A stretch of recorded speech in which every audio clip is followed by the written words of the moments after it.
இன்னும் கொஞ்ச நாள் பேசினாலுமே கல்யாணமும் கருமாதியம் பண்ணுறதுக்கு வாத்தியாரம் கிடைக்க மாட்டேன். அந்த சூழ்நிலை வந்து அமைஞ்சு போச்சு.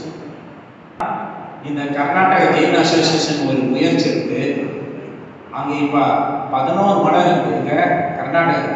இந்த 11 மடாதிபதிகள் ஒன்று சேர்ந்து சிஎம் போய் பார்த்து பேசி நாங்கள் சிறுபான்மையில் இருக்கிற ஏன் கொடுக்க மாட்டீங்கன்னு சொல்லி அதை கேட்டு லெட்டர் 2022 போய் லெட்டர் கொடுத்தவங்க 2023 எல்லா மடாதிபதி மடத்துக்கும் சில ஜனாலயத்துக்கும் சேர்ந்து வருஷம் 50 கோடி கர்நாடகா கவர்மெண்ட்டுக்கு கொடுத்துருங்க.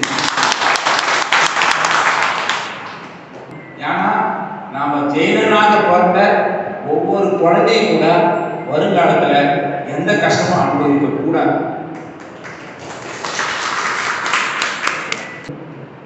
இந்த கூட்டமானது ஆங்கிலத்தில் சொல்வது கன்ஸ்ட்ரக்டிவ் கூட்டம், ஒரு ஆக்கப்பூர்வமான ஒரு முடிவை எடுப்பதற்காக கூட்டப்பட்ட கூட்டம். தனிப்பட்ட ஒரு தனிநபரையோ அல்லது ஒரு குறிப்பிட்ட நிர்வாகத்தையோ இல்லை ஒரு அமைப்பையோ குறை கண்டுபிடிப்பதற்காகவோ குறை சொல்வதற்காகவோ இந்த கூட்டம் கூட்டப்படவில்லை. அரசு முத்திரையிட்ட ஒரு சுற்றறிக்கை அவர் என்னிடத்தில் காண்பித்தார். அந்த சுற்றறிக்கையில் மொத்த விவரத்தை நான் உங்களிடம் சொல்லி உங்களுடைய நேரத்தை வீணடிக்க விரும்பவில்லை. அந்த சுற்றறிக்கையில் 158 சமண புத்த திருத்தலங்களை தொல்லியல் துறைக்கு எடுத்துக் கொள்வதற்காக அதனுடைய விவரங்கள் இத்துடன் இணைக்கப்பட்டுள்ள என்று 138 தினாலயங்களுடைய விவரங்களையும் இந்த இடத்தை டெப்டி டைரக்டர் அந்த டிஸ்ட்ரிக்ட் அவர்கள் ஆய்வு செய்து விவர அறிக்கையை கொடுத்து தொல்லியல் துறையில் இந்த 138 தினாலயங்களை சேர்ப்பதற்கு ஆவண செய்வதற்காக ரெவென்யூ பர்டிகுலர்ஸை எடுத்து எங்களுக்கு அறிக்கை தாக்கல் செய்ய வேண்டும் என்று கொடுத்தார்கள். அவர் உதாரணத்துக்கு சொல்றேன், இப்போ கடந்த 9 வருஷமா அப்பாயின்மெண்ட் ஆஃபீஸ் போடவே இல்லை. அவங்க இன்ஸ்பெக்டர் இன்சார்ஜில் இருந்தாங்க, எச்ஆர்சி அந்த ஆய்வாளர் அவர் நடத்துறாங்க. ஆனால் ஆய்வாளர் நடத்தல, அவங்க ஒரு அரசியல்வாதிகிட்ட கொடுத்துருக்காங்க, அவர் நடத்துறாங்க. 35 ஏக்கராக என்ன வருமானம் வந்ததுன்னே தெரியல. வாத்தியாருக்கு சம்பளம் கொடுக்கல.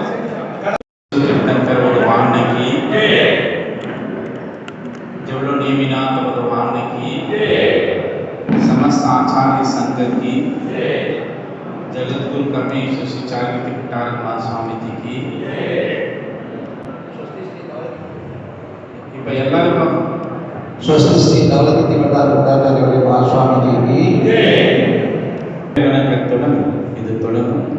நம்ம ஜெயமால் சாஸ்திரி இறைவனுக்கு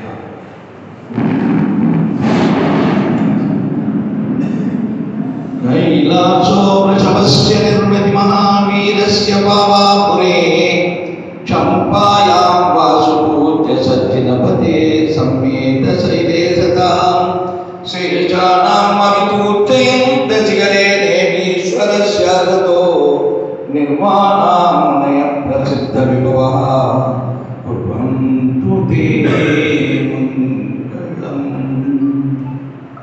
स्वस्ति श्री டாக்டர் தவளகீர்த்தி சுவாமிஜி அவர்களுடைய அருள் ஆட்சியோடு இந்த கூட்டம் துவங்க கொண்டது. இப்பொழுது சுவாமிஜி அவர்களுடைய அருளாசி. தர்ம பந்துகளே, மேனேஜர் அவர்கள் வரவேற்புரை தெரிவித்துவார்கள். சுவாமிஜி உள்ளிட்ட இந்த அவையில் வணங்கி ஸ்ரீசேத்திர அரிந்தகிரி திகம்பர ஜெயின மடம் திருமலையில் முதல் முறையாக இன்று நடைபெற இருப்பதை தென்னாலிய தர்மகர்த்தாக்கள் அரங்காவலர்கள் அனைவரையும் முதல் முறையாக இங்கு பார்ப்பதை மகிழ்ச்சி அடைகிறோம். இந்நிகழ்ச்சிக்கு வருகை தந்துள்ள அனைத்து சின்னாலய உறுப்பினர்கள், அரங்காவலர்கள் மற்றும் அனைத்து சமஸ்த சிராவசாரிகளும் வந்ததில் மிக்க மகிழ்ச்சியோடு இருக்கிறோம். வரவேற்கிறோம். நன்றி. தர்மபந்துகளே, நாங்கள் ஸ்ரீ கஷேத்திர அரியந்தகிரி திருமண மடத்துக்கு வந்து சுமார் 27 வருஷங்கள் முடிந்து வருகிறது. நாங்கள் இதுவரை சாமானியமாகி தர்மகர்த்தாக்களுடைய மீட்டிங் கூப்பிட்டதே கிடையாது. ஆனால் பல விஷயத்தில் பல தர்மகர்த்தாக்கள் வருவாங்க, ஊர் மக்கள் வருவாங்க, பேசுவாங்க, நாங்கள் வழி நடத்துவோம், போய்கிட்டு இருக்கிறத தவிர. ஆனால் இந்த கூட்டம் கூட இவ்வளோ சீக்கிரம் நாங்கள் கூட்டம்ன்றது நமக்கு தெரியாது. இப்போ 4-5 நாள் முன்னாடி மட்டும்தான் சில விஷயங்கள் நமக்கு தெரிய வந்தது.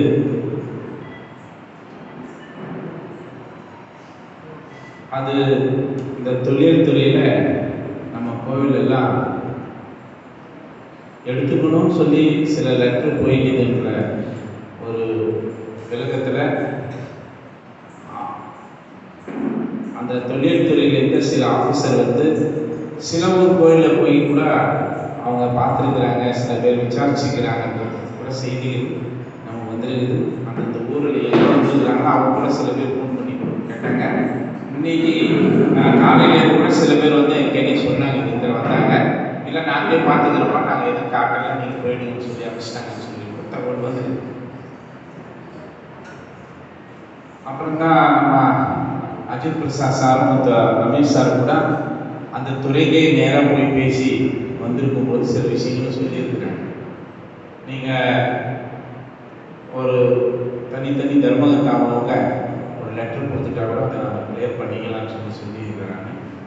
அப்புறம் அந்த விஷயம் நம்மளும் தெரிஞ்சவங்க தான் நாங்கள் என்ன சொன்னோம், ஒரு கூட்டத்தை கூட்டி எல்லா தர்மகர்த்தாக்கள் மற்றும் ஸ்ராவக சாய்களை வர வைத்து நம்ம ஒரு முடிவு எடுத்து அரசாங்கத்துக்கு ஒரு லெட்டர் கொடுத்து ரொம்ப முக்கியம்னு சொல்லி நிர்ணயம் பண்ணி தான் நாங்கள் உங்களுக்கு தகவல் கொடுத்தோம்.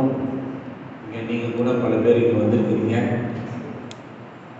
வந்தவங்களுக்காகட்டும் வராதவங்களுக்காகட்டும் எல்லாருக்கும் ஒரே ஒரு செய்தி என்னன்னா, நம்ம தமிழ்நாடு பொறுத்த வரைக்கும் தமிழ்நாடு பொறுத்தவரை நம்ம ரொம்ப குறைஞ்ச சமுதாயம் இருக்கிறோம். ஒரு காலத்தில் பார்த்தா ஆந்திராவில் கூட ஏகப்பட்ட சமணர்கள் இருந்தாங்க. இன்னைக்கு பார்த்தீங்கன்னா அனந்தபுரம் டிஸ்ட்ரிக்ட் ஒரு டிஸ்ட்ரிக்ட், அந்த டிஸ்ட்ரிக்டில் மட்டும்தான் இருந்தாங்க. அதுவும் ஒரு அந்த ஆந்திரா டிஸ்ட்ரிக்ட் மொத்தமாக எடுத்தீங்கன்னா ஒரு 200 குடும்பம் இருக்காங்க. நம்ம புத்தபந்து சுவாமி பிறந்த இடமே பார்த்தீங்கன்னா ஆந்திரா தான். ஆனால் தமிழ்நாட்டில் வந்து தான் அவர் தபஸ் பண்ணார். பிறந்த இடம் ஒரு குண்டான்னு சொல்லிட்டு ஆந்திரத்தில் தான். இன்னைக்கு ஆந்திராவிலேயும் சமணம் போயிடுச்சு. ஆனால் கோவில்கள் இப்பயும் கூட குறைஞ்சபட்சம் ஒரு 100 கோயிலுக்கு மேலே இருக்கு. அதே தர இப்போ கர்நாடகத்தில் தான் அதிக மக்கள் இருக்கிறாங்க. எப்பொழுது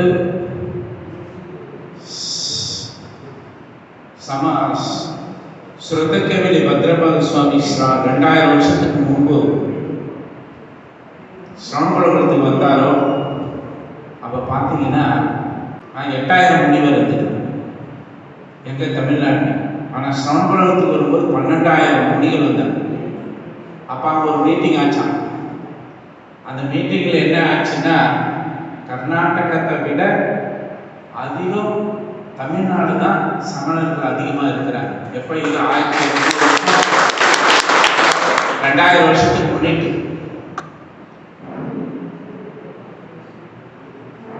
அப்போ அந்த மீட்டிங்கில் நிர்ணயம் என்ன ஆச்சுன்னா, அப்படின்னா 4000 முனிகள் கர்நாடகத்தில் இருந்தால் போதும், 8000 முனிகள் தமிழ்நாடுக்கு போகணும்.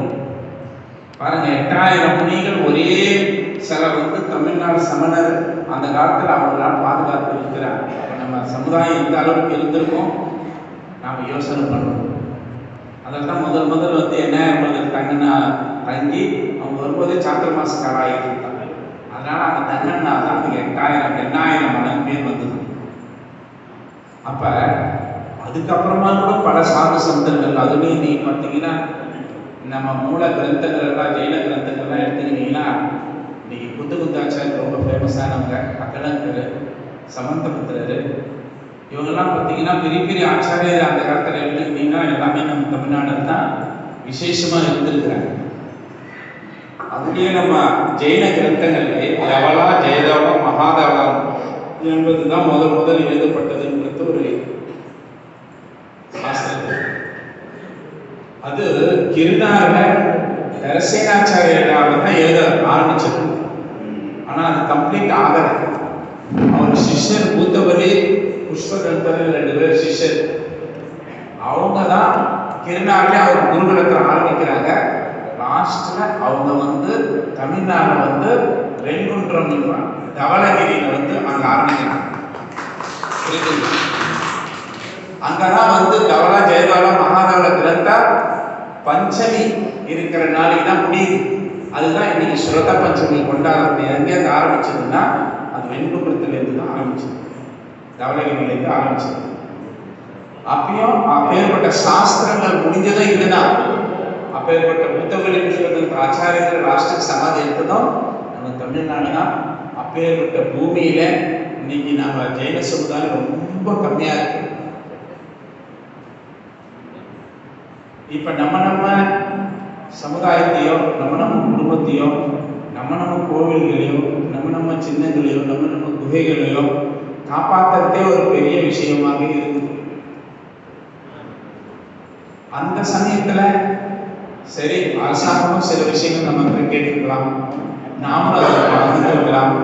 ஏன்னு சொன்னா சிறுபான்மையர் அந்த குரூப்ல பார்க்கும்பொழுது இன்னைக்கு கிறிஸ்டியன் முசல்மானுக்கு எந்த அளவுக்கு கிடைக்குதோ அந்த அளவுக்கு ஜெயினுக்கும் கிடைக்கல, புத்தருக்கும் கிடைக்கல, பார்சிக்கும் கிடைக்கல.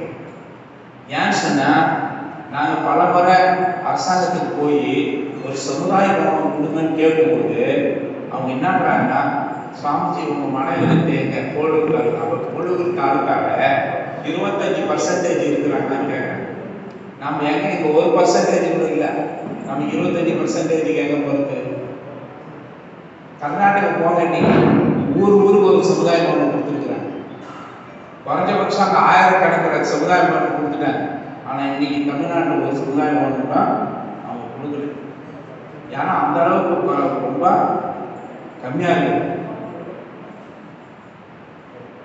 நாம் இந்த எல்லாம் யோசனை பண்ணும்போது அரசாங்கத்தில் டூரிசம் விஷயத்தில் கூட இருக்குது. பல முறை பண்ணோம், ஒரு 10 ரூம் கட்டி கொடுங்க, 4-5 ரூம் கட்டி கொடுங்கன்னு சொல்லி கேட்குற டைமில் கூட விமர்சனம் வச்சுருக்காங்க.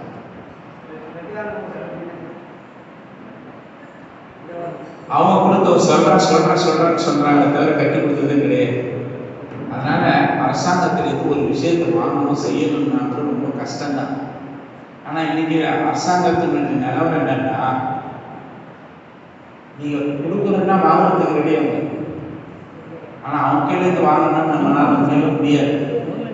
இது அனுபவப்பட்டவங்களுக்கு தான் இது தெரியும். நாங்கெல்லாம் நிறையா நடத்திருக்கிறோம் எத்தனையோ தர. இப்போ அரியந்தகிரி க்ஷேத்திரம் கூட சென்ட்ரல் ஆர்காலஜியில் இருக்குது. நீங்கள் பார்த்துருப்பீங்க அரியந்தகிரி. அங்கே நாங்கள் இங்கே ஒரு பெரிய மகல் கட்டும் போது அங்கே நாங்களால் பண்ண முடியாத சொல்லுவோம். ஆனால் இன்னைக்கு கூட என்னன்னா, கேட்டு மலை வரைக்கும், மலையிலிருந்து ஊர் கோயில் வரைக்கும் கீழே ரோடு போகிறதுக்கும் அது போகிறதுக்கு எவ்வளோ ட்ரை பண்ணுறோம், ஆனால் பர்மிஷன் கொடுக்க மாட்டோம். அதுக்கு தான் நாங்கள் 2023 நம்ம ஜனாதிபதி ராம்நாத் கோவிந்த் இருக்கும்போது நான் டெய்லி டைரக்டாக டெல்லியே போய் ராம்நாத் கோவிந்தை பார்த்து ஜனாதிபதியை பார்த்தே லெட்டர் கொடுத்து எங்கள் சமுதாயத்துக்கு எதுவும் பண்ண மாட்டாங்கன்னு சொல்லிட்டு நாங்கள் அவரை அவர் பரிந்துரை பண்ணார், இந்த திருமண க்ஷேத்திரத்துக்கு பண்ணணும்னு சொல்லிட்டு. அவங்க லெட்டர் அவ்வளோ முயற்சி எடுத்து இப்போதான் பண்ணோம்னா ஒன்றா செய்ய முயற்சி எடுத்து 10 வருஷம் 5 வருஷம் முன்னாடி இப்போதான் பண்ணோம்னா ஒன்றா இது ஆரம்பிச்சிருக்காங்க. அதனால நம்மளுடைய இடங்கள், நம்மளுடைய கோயில்கள் ஆகட்டும், க்ஷேத்திரங்கள் ஆகட்டும், நம்ம அந்த ஸ்தலங்களாகட்டும், எது இருந்தாலும் கூட ஒரு முறை அரசாங்கத்து கையில் போயிடுச்சுன்னு சொன்னாலுமே அது ரொம்ப ரொம்ப கஷ்டம்தான்.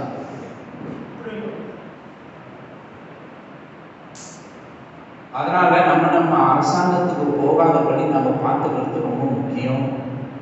இப்போ அந்த தொல்லியல் துறையில் ஏதோ ஒரு லெட்டர் போய் அது பெரிய ப்ராப்ளம் ஆகி புரியுதுங்களா, அதை சில கோயில்களை செக் பண்ணி இதுவும் இப்போ விஷயங்கள்லாம் தெரிஞ்ச வேண்டாம், நாம் இதை உடனடியாக தடுத்து நிறுத்தி சரி பண்ணணும்னு சொல்லும்போது அப்போ அந்த அந்த தொழில்துறையிலேருந்து என்ன தகவல் கிடைச்சதுன்னா அங்கங்கே இருக்கிற அந்த ஊழல் தர்மகர்த்தாங்க லெட்டரில் அவங்களே இது எனக்கு சம்மந்தம் இல்லை நாங்களே பார்த்துக்கிறேன்ற மாதிரி ஒரு லெட்டர் கொடுத்துட்டு எல்லாம் சேர்ந்து ஒரு தீர்மானம் காப்பி கொடுத்துட்டிங்கன்னா அதை நம்ம நிறுத்திங்கன்னு சொல்லிட்டு ஆஃபீஸர்ஸ் பண்ணியிருக்கிறேன்.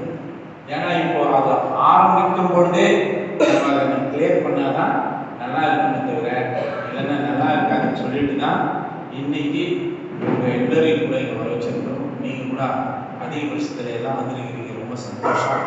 இப்படி தான் முன்ன கூட எண்ணாயிரம் மலையில் கூட சில பிரச்சனைகள் ஏற்படும் போது எல்லா சாவகர்களும் அதிகாரம் சேர்ந்துருந்தீங்க. அதே போல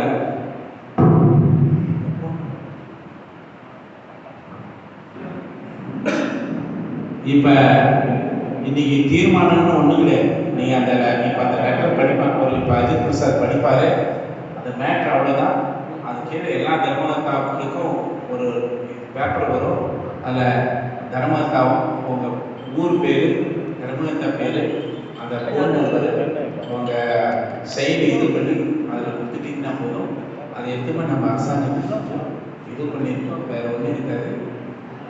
ரெண்டாவது என்னன்னா, எங்களுக்கு எல்லா ஒரு தர்மகர்த்தாயும் கூப்பிட்டு என் மனசுல இருக்கிற சில டைம்ல சொல்லணும்னு சொல்லி எங்களுக்கு ரொம்ப நாளா ஒரு இது இருக்கும். இதிலே சில ஊர்கள் சில சாவகர் தர்மகர்த்தாக்கள் வந்திருக்கும் போது நான் எங்க மனசுல இருக்கிறவங்களுக்கு எவ்வளவு பேர் சொல்லியிருக்கேன். ஏன்னா இப்ப ரொம்ப பிரச்சனையா இருக்கிறது என்னன்னா, அர்ச்சகர் கிடையாது, ரொம்ப கம்மியாகிடுச்சு.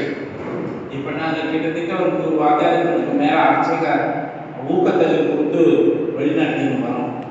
அந்த 100 பேர் அர்ச்சகர்கள் பார்த்தாங்க கூட 20 பேர் தான் வாத்தியார், மீதி எல்லாம் சாவகர். சரி நீங்க எங்களுக்கு கொடுங்க நான் பண்றோம்னு சொல்லிட்டாங்க. அந்த 20 பேர்ல கூட பார்த்தீங்கன்னா 10-15 பேர் வயசாகி போச்சு. இன்னும் 24 பேர் தான். இன்னும் கொஞ்ச நாள் போச்சுனாலுமே கல்யாணமும் கருமாதிரி பண்றதுக்கு வாத்தியாரம் கிடைக்க மாட்டாங்க. அந்த சூழ்நிலை வந்து அமைஞ்சு போச்சு. இன்னைக்கு அதிக பிரச்சனை, அதிகபட்ச பட்சத்தில் இப்போ இன்னைக்கு நம்ம வாத்தியாருக்கு சம்பளம் கொடுக்குறோம்னு சொல்லி பண்ணீங்கன்னு வச்சுக்கோங்க, 10 ரூபாய்க்கு மேலே கொடுக்குறவங்க பார்த்தீங்கன்னா ஒரு 2% தான். ஆனால் 5 ரூபாய்க்கு மேலே கொடுக்குறவங்க பார்த்தீங்கன்னா ஒரு 10-15% தான். மீதி 80% பார்த்தீங்கன்னா எல்லாருமே 5 ரூபாய்க்குள்ள தான் சம்பளம் கொடுத்துருக்கீங்க. இப்போ நாங்கள் 2750 ரூபா உங்களுக்கு ஒரு ஊக்கத்துக்கு எடுத்து, அதே சில பேர் சில ஊரில் ஸ்டாஃப் நாங்களே பண்ணுறது. நாங்கள் இந்த ஊக்கத்துக்கு எப்போ ஆரம்பிச்சோம் அன்னையிலேருந்து 80க்கு மேலே % மேலே இப்போ எவ்வளோ பேர் நாங்கள் செய்யணும்னு சொல்லிட்டு பூஜைகள் நடந்துருக்கு. சப்போஸ் ஒரு வேளை அதே மாதிரி நடக்காத இருந்திருந்தால் என்னென்ன நடந்துருக்கணும், எப்படி இருக்குன்றது நமக்கு தெரியாது. இந்த 25 வருஷத்தில் பார்த்தீங்கன்னா எவ்வளோ ஊருக்கு போய் பஞ்சாயத்து பண்ணி அது பண்ணி சரி பண்ணி திருப்பணிகள் பண்ணி பட்டியலாம் பண்ணி ஓரளவுக்கு நம்ம கொண்டு வந்துருக்கோம். இன்னைக்கு முனிகளெல்லாம் தமிழ்நாடு பீகார் பண்ணி வராங்கன்னு சொன்னால் நாங்கள் திருமலையில நரோகத்தி சுவாமிஜி போய் அவங்க அணுகி வாங்க பூரா வழிகாட்டி அவங்க பண்ணணும்னு சொன்னதால தான் இன்னைக்கு அங்கேருந்து வருது. அதனால இன்னைக்கு எவ்வளோ பேர் புண்ணிகள் வர்றாங்க. இப்போ 2 ஆச்சாரியர்கள் இருக்கிறாங்க, கம்மியந்திர மாதாஜி இருக்கிறாங்க, பாண்டிச்சேரி 4 பேராளர் பஞ்சாயத்து அவங்க அங்கே வராங்க. அதில் இதெல்லாம் சமாளிக்கிறது நீங்கள்லாம் கொஞ்ச நாள் ஒரு வாரம் என் கூட இது பண்ணுங்க. என் டென்ஷன் என்னன்னு உங்களுக்கு புரியுதுங்க. நீங்கள் இவ்வளோ பசங்களுக்கு சாப்பாடு கொடுக்குறது, இன்னைக்கு 2000 பேருக்கு அரிசி பருப்பு கொடுக்குறது, வத்தியாருக்கு போய் கொடுக்குறது, இதெல்லாம் பராமரிக்கிறது எவ்வளோ கஷ்டம் இருக்குதுன்னு உங்களுக்கு புரியும். இன்னைக்கு மாதம் பார்த்தீங்கன்னா எங்களுக்கு 20-25 லட்சம் ரூபா செலவு இருக்குது. அதில் பார்த்தீங்கன்னா ஒரு 5% தான் வருமானம் தமிழ்நாட்டிலேருந்து, மீது 95% நாங்கள் வெளியிலேருந்து தான் எடுத்துன்னு வரோம். ஆனால் எல்லாரும் நீங்கள் ஒத்துழைச்சின்னு வச்சுங்களேன், நம்ம எல்லா கோயிலையும் நம்ம திருப்பணி பண்ணலாம். ஒரு இப்போ திருப்பணி பண்ணாங்க, இப்போ திருப்பணி பண்ணியிலேருந்து பார்த்தீங்கன்னா இன்னும் நம்ம 60 வருஷம் 70 வருஷம் கை வைக்கவே தேவை. அந்த அளவுக்கு ஆகிடும். இன்னும் இப்போ நாங்கள் ஒரு அமைப்பு அமைக்கணும்னு இருக்கிறோம்.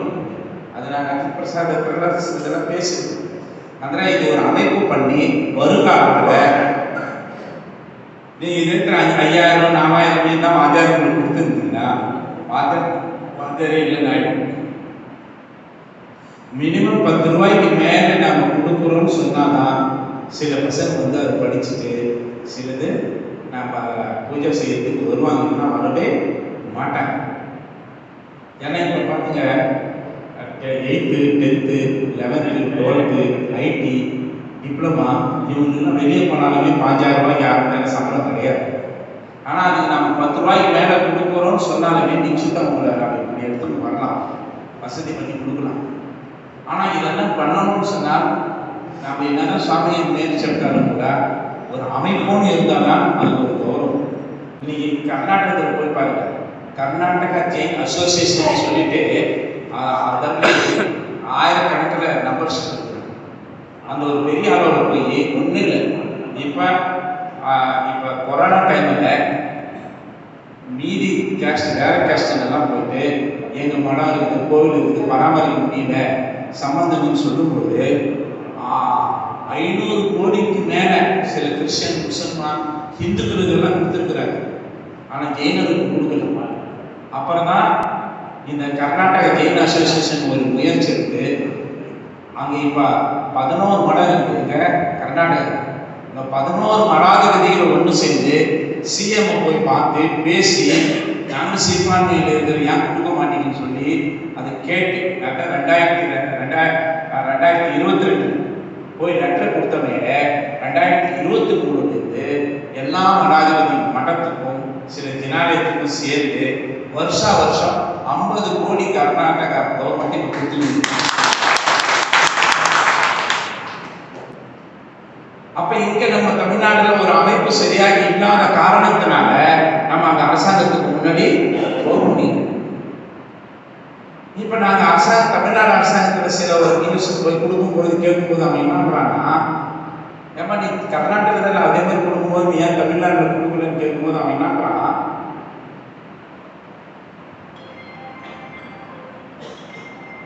ஆல் இந்தியாவிலே சென்ட்ரல்ல இருந்து இது மைனாரிட்டி கொடுத்துருக்குறாங்க.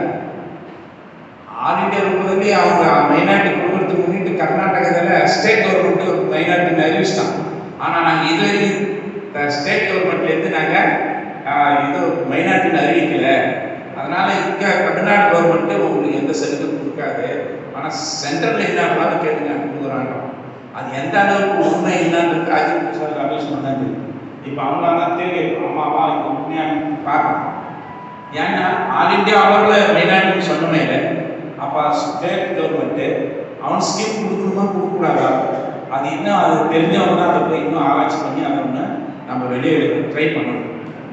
ஏன்னா நம்ம துறை நம்மளே இப்போ நீங்கள் வந்தவங்களே எவ்வளோ பேர் அரசியலை பற்றியோ எவ்வளோ பேர் நீங்கள் மத்தியானம் இருந்திருக்கலாம், சில பேர் வீடியோவாக இருந்திருக்கலாம், மணியாரம் இருந்திருக்கலாம், எவ்வளோ பேர் அனுபவம் இருக்கும் அந்த ஸ்கீமுகள் இருக்குது. அதுக்கு தான் அவங்க எல்லாரும் அவங்க அனுபவம் எடுக்கும்போது நாம் போய் ப்ரெஷர் கொடுத்து நம்ம இதை கேட்கும்போது தான் சில ஸ்கீமுக்கு நமக்கு வர வாய்ப்புகள் அதிகமாக இருக்குது. அதனால் கூடிய சீக்கிரத்தில் இன்னும் 2-3 மாதத்துக்குள்ளே திருப்பி உங்களை எல்லாரும் தர்மத்தால் வரவைப்போம், எல்லா ஸ்ராவக செலவில் வரவைப்போம். இது ஒரு பெரிய அளவில் மீட்டிங் போட்டு ஒரு பெரிய அமைப்போம். அந்த அமைப்பே உங்களுக்கு வாத்தியாரை தயார் பண்ணி கொடுப்போம். கூடிய சீக்கிரம் எல்லா ஜனாதிபதிகளுக்கு வாத்தியாரை கொடுக்குற மாதிரி நாங்கள் நிச்சயத்தை உருவாக்குவோம். அதுக்கு அந்த வாத்தியாருக்கு 10,000 ரூபாய்க்கு மேலே தான் சம்பளம் இந்த அமைப்பு கொடுக்கணும். புரியுதுங்களா?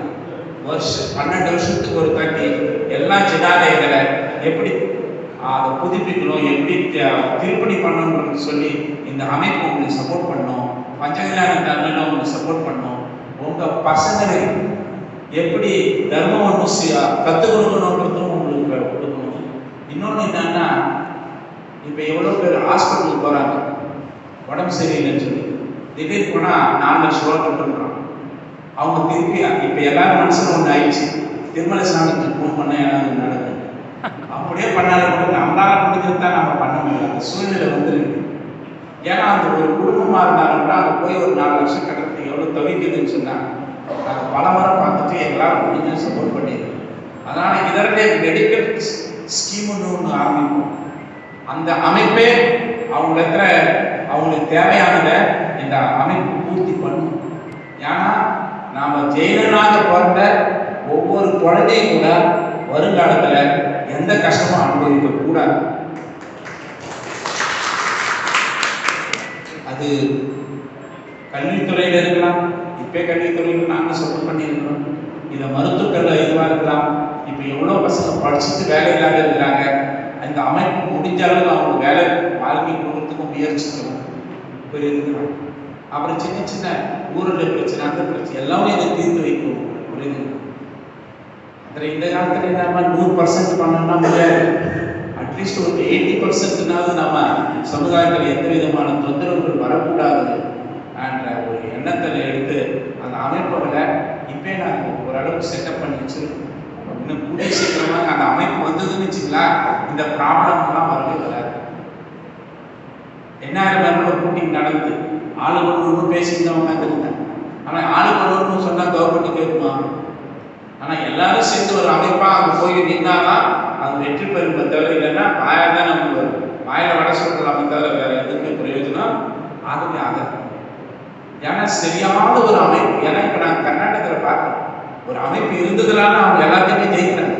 இப்போ நம்ம ஒரு அமைப்பு இருந்ததுனால என்ன ஆகுது, ரொம்ப கஷ்டமாக இருக்குது. நீங்கள் தமிழ்நாட்டில் 2 மடம் இல்லை, உங்களுக்கு எல்லாம் தெரியும்.